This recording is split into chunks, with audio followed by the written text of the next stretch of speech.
신심과 원력으로 사신 분이라고 생각이 됩니다.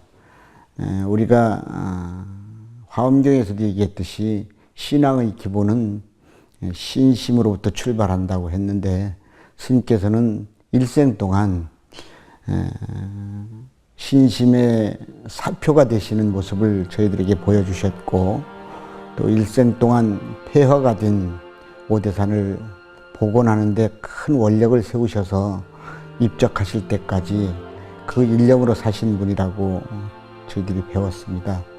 그래서 심심과 원력은 아마 제 방에서 따라올 분이 안 계신 만큼 널리 알려지신 분이었습니다. 성품 자체가 크게 넘치는 법이 없었잖아요. 항상 온화하고, 또 이제 항상 하심하고, 또 이제 대중에 항상 자애스럽고, 이러면서 또 이제 엄격할 때는 엄격하면서 이제 이렇게 지내셨는데, 그래서 이제 한편으로는 그 어려운 속에서 살아가면서 정말 사심 없이 또 열심히 중노릇 잘 하려고 하는 분, 또 하나님 스님의 그런 또 이제 지도 속에서, 가풍 속에서 살았기 때문에, 거기서 성장했기 때문에 또 중노릇을 잘 하는, 또 사막 정신을 충실히 지키면서 살라고 하는 이제 이런 분으로서 언제 봐도 다 중이다 이제 하는 이제 이런 믿음이나 이런 것들을 항상 가지고 계셨죠. 꿈에서 만져봐도 중이다. 은사이신 탄어 스님으로부터 언제 어느 때고 가장 수행자다운 제자로서 신뢰를 받았던 만화 희찬 스님. 오대산 월정사 중창에 매진한 대원력의 밑바탕에는 하남 스님과 탄어 스님의 화엄 사상과 승가 오측으로 대표되는 소여인 가풍이 자리하고 있다. 그렇기에 스님의 불사는 언제나 은사의 뜻에 맞닿아 있었다.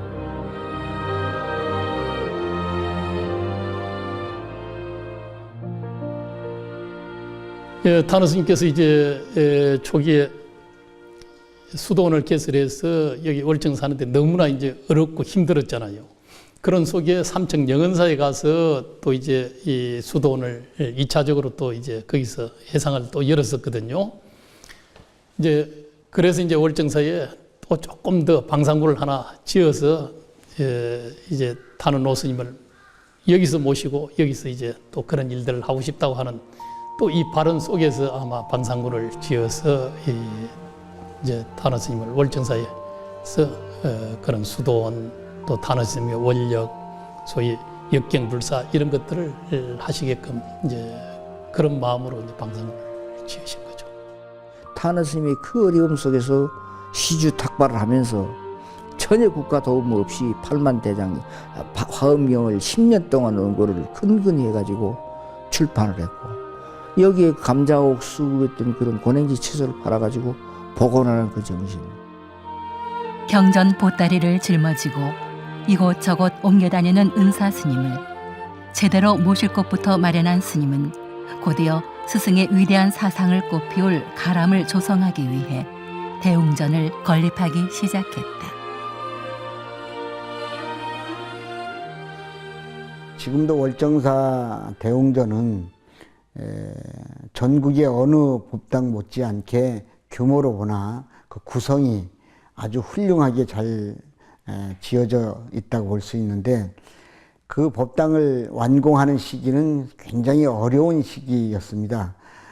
1960년대 말에서부터 70년대 초에 이르는 기간인데, 60년대 말에는 그 유명한 울진 삼척 공비가 오대산에 그 침입했던 시기여서 정말로 그 어렵고 살벌했던 그런 시기인데, 그런 시기를 지나면서도 이 불사의 그 뜻을 접지 않으시고 여러 해에 걸쳐서 그 자금난이 어려운 경우에도 포기하지 않으시고 하나하나 미래를 보고 설계를 하시고, 그래서 마침내 완공을 하신 것을 보면은 그런 깊은 통찰이 아니면 그렇게 하기가 어려웠었다는 생각을 갖습니다. 전에는요 월정사 6.25 때 전소됐지 또 이제 휴전선 등등 해서 이쪽은 군인 이제 많을 수밖에 없죠. 그런 지역이다 보니까 이 변방같이 해서 살아가기가 굉장히 어려워진 거죠. 그 아마 그 당시 이야기 들어보면은 이제 하루 밥 3끼 먹기 어렵다 그래요. 감자나 이거 쪄가지고 이것도 많이도 못 먹고 하나 아니면 2개 정도 이 정도 이제 나누어서 먹고 이제 그런 속에 이제 살아가는 시절이었기 때문에 굉장히 이제 열악하고 어려울 수밖에 없었잖아요. 그러면서 이제 큰 전략하면서 그러면서 불사를 하나하나 해간 거예요. 그러니까 지금 오늘날 불사하는 이런 개념하고는 완전히 다르죠. 직위 그 월정사 대웅전은요 아주 유명합니다. 기둥 서 있는 곳마다 기둥마다 크게 넓게 엄청나게 깊게 그것을 이제 괭을 만들어요. 그리고 거기에다가 그 괭에다가 강회라고 시멘트 하얀 시멘트가 있어요. 이걸 다져서 넣고 그리고 기둥을 세워요. 이렇게 그 강회가 한 20차가 있어야 되는데 돈이 없어요. 그걸 하지 않으면 기둥을 못 세워. 그래가지고 모두 고민을 하고 있을 때 저가 그때 재무였었는데 제가 이제 신도한테 찾아가가지고 사정을 해서 차를 20대를 어떻게 하든지 큰 그 트럭을 20대를 시주를 하라고 그러니까 강릉에 있는 트럭 20대를 동원을 해줬어요.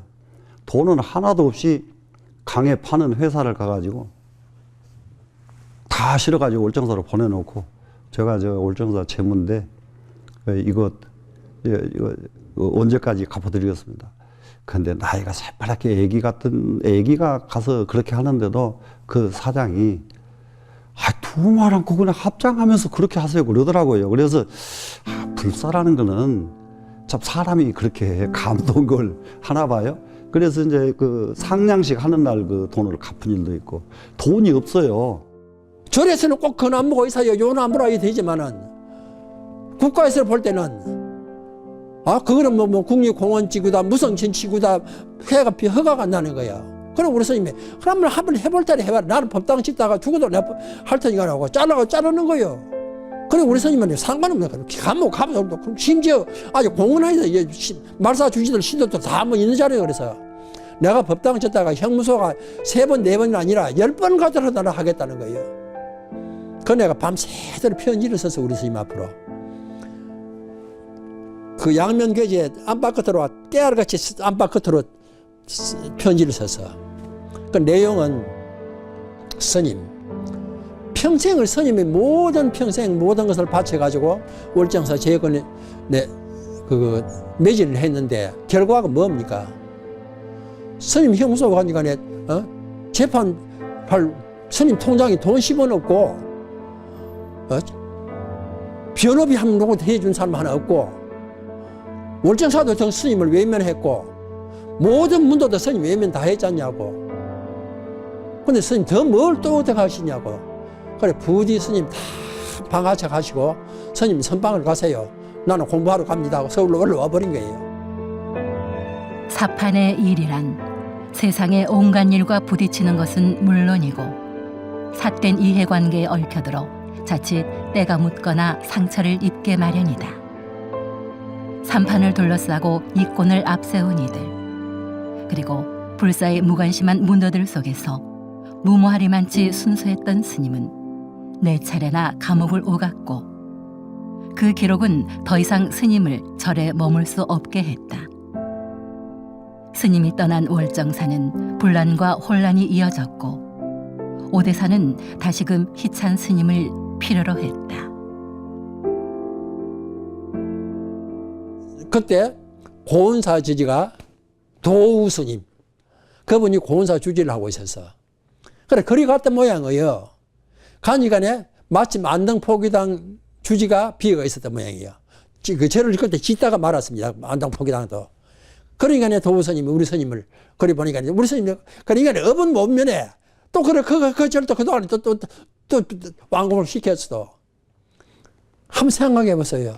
그 당신 형무소에서는 변호사비도 새 쫓겨나가지고 그 대원하면 안동 그 대원사 가 있으면서 주질하면서 4월 초파일에서 그 외상 변호비를 갚았거든. 갚았는데 어지간하면 다시 오라면 오겠어요 그게? 그래 다시 70년도에 다시 발령받아 와가지고 법당을 완공을 시키고 그 요사치 다 새로 짓고 다시 또 하는 게예요. 그러니까 우리 스님은 불산되는 거 보살이라 배를 굴리면서 불산을 해야 돼. 상자들 힘든 게 다 도망가고 중들 딴 스님들 다 힘든 게 다 도망가 버렸어. 그 당시에는 6.25 사변 이후에 관광객이 없었습니다. 78년도에 이제 75인데 경부고속도로가 일어나고 78년도에 이제 영동고속도로가 개통된 이후에 관광객이 이제 들어오기 때문에 그 당시에 이제 관광객들에게 화주할 수 있는 그런 저기를 하기 위해서 여기 주변에 지금도 그렇습니다만은 고냉지 채소와 무와 옥수수, 우엉, 당근, 표고버섯 등을 재배해서 선물을 드리면서 이제 제방에 있는 신도들부터 화주를 받았고 관광객이 버스 한 대 오면은 이제 거기 그 공양을 그 이제 무쓰레기과 이제 그런 그 건초나물로 밥을 지어서 이제 드리면서 한 상에 한 그릇에 1,000원씩 그거 하시면서 이제 저 고향주와 인부를 사가지고 대접하면서 거기에서 시주를 하면서 또 뜻있는 분들은 시주를 받기도 하고. 순탄하지만은 않았던 대웅전 불사를 우여곡절 끝에 마무리한 스님은 이후 보장각, 천왕문, 진영각, 서별당, 용금루, 해행당, 설선당 등을 연이어 완공했다. 그 어떤 역경을 만나서도 주저앉지 않고 물러서지도 않으며 오직 그 자리에서 한 발 한 발 앞으로 나아간 희찬 스님. 수행자의 원력이란 모름지기 이 정도는 되어야 진정한 서원이라고 할 수 있으리라.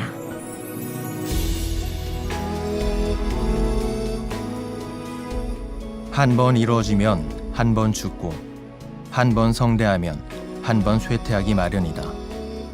꽃 지고 잎 떨어지는 세월 많이 겪었거니 구름이 뒤집히고 비가 오는 건 몇 번이나 보았던가. 삼가 바라옵건대 상량한 뒤로 천룡이 호위하여 태산 반석처럼 길이 견고하고 신명이 지켜주어 하늘과 땅과 함께 오래오래 유지되며 납자들이 늘 주석하여 언어와 사려가 끊어진 자리에서 선풍을 드날리고 도인들이 출현하여 알 수 없는 이치 중에서 심등을 이어지이다. 은사스님께서는 아마 출가하셨을 때 월정사가 옛 모습을 그대로 유지하고 있을 시절이었고 6.25 전쟁을 통해서 우리가 사진에서 보는 것처럼 팔각구층 석탑만이 남아있고 모든 목재로 된 전각들은 하나도 남김없이 소실이 되었습니다. 아마 그것을 바라보는 스님의 심정은 아마 뭐라고 형언하기 어려웠을 것이라고 생각이 되고 그래서 일생을 예전의 월정사로 다시 복원하는데 어떤 일보다도 어떤 수행의 과정보다도 우선 순위로 여겼으리라는 생각이 됩니다. 그래서 그 어려운 고난 속에서도 웬만한 신심이면 포기할 만한데도 불구하고 옥고를 치르면서까지 이 월정사 복원을 멈추지 않으셔서 그 깃틀이 오늘날 오대산 월정사의 가람의 그런 규모를 지니게 되었다고 생각을 합니다. 이것은 거의 초인적인 정말로 현실의 어떤 고통이나 모든 것들을 다 초월하는 의지가 아니셨으면 불가능했다고 생각을 합니다. 공부를 한 가지 하남 노스님의 성가오칙 가운데 가람수호라는 것이 꼭 있거든요. 가람수호. 그러니까 희참 스님께서는 본인이 정말 겸손하신 분이에요. 그러니까 나는 그야말로 참선연불로 이렇게 이게 하는 것보다는 스님이 편안하게 계시게, 그러니까 가람을 수고하기 위해서 가람하는 게 아니라 자기 은사 스님, 타는 스님 편안하게 계시게 만들어진 도량 만드는 것이 그 스님 마음이요. 예, 그 스님 마음이 그저 그래 다르잖아요. 같은 마음이라도. 네, 그래서 이제 가람수호에 아주 그 초점을 두고 사셨어요. 가진 고충 다 겪으시면서 월정사를 그렇게 키워내셨거든요. 예, 그게 스님이 거기에서 자기가 잘 해놔야 여기서 많은 대중을 가르칠 수가 있다. 이게 가람이 바로 공부할 수 있는 곳이니까. 네, 그런 원뿐이었어, 시산 스님이라는 건. 말씀이 없어요. 특별히 이거 하라 그런 적이 없었어요.